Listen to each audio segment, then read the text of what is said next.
আল্লাহ সমস্ত মানুষ যেদিন উঠবে ওই দিন আমি আপনার কাছে জানতে চাই আপনার উম্মতদেরকে আপনি চিনবেন কেমনে? সুবহানাল্লাহ। আমার নবীজি ডাকতে বলেন, আয়েশা রে, ও আয়েশা শোনো, একটা বিশাল মাঠের মধ্যে যদি এক ঝাঁক ঘোড়া থাকে, হাজার হাজার ঘোড়া যদি থাকে, ও আয়েশা রে, ওই ঘোড়ার মধ্য থেকে যদি একটা, সব ঘোড়াগুলো কালো, একটা ঘোড়া যদি সাদা থাকে, আয়েশা রে বলো বলো, ওই সাদা ঘোড়াটাকে চিনতে কি কারো কষ্ট হবে নাকি? আম্মা জান আয়েশা বলেন, না না না হুজুর, সহজেই চিনে নেওয়া যাবে।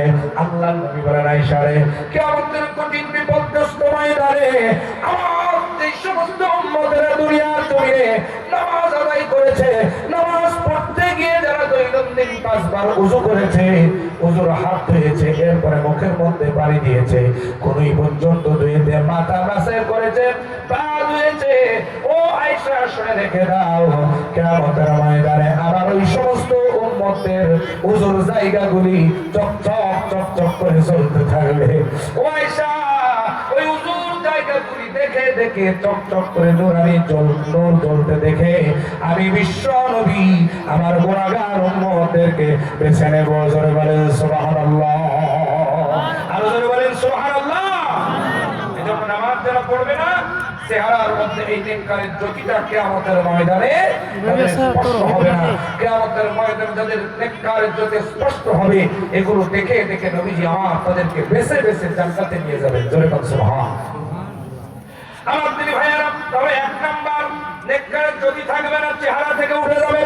এবার আসেন বেনামাজির 2 নাম্বার শাস্তি হলো, আল্লাহ রাব্বুল আলামিনের হাবিব বলেন, বেনামাজি যত টাকা ইনকাম করুক না কেন, রিজিকের মধ্যে কোনো বরকত সে পাবে না।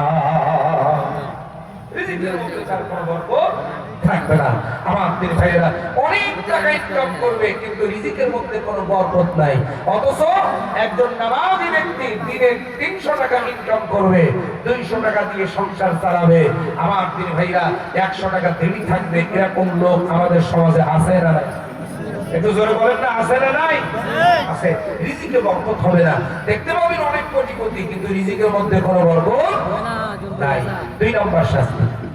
এবার লক্ষ্য করেন, বেনামাজির 3 নম্বর শাস্তি হলো, বেনামাজি নামাজ বাদ দিয়ে যত ভালো কাজ করবে, যত নেক আমল করুক না কেন, নামাজ বাদ দিয়ে কোন নেক আমল আল্লাহর দরবারে তার কবুল হবে না। খুব মনোযোগ দিবেন, নামাজ বাদ দিয়ে কোন নেক আমল আল্লাহর দরবারে কবুল হবে না। আমার দিন ভাইয়ের, আমার বাবাজিরা, মনে করুন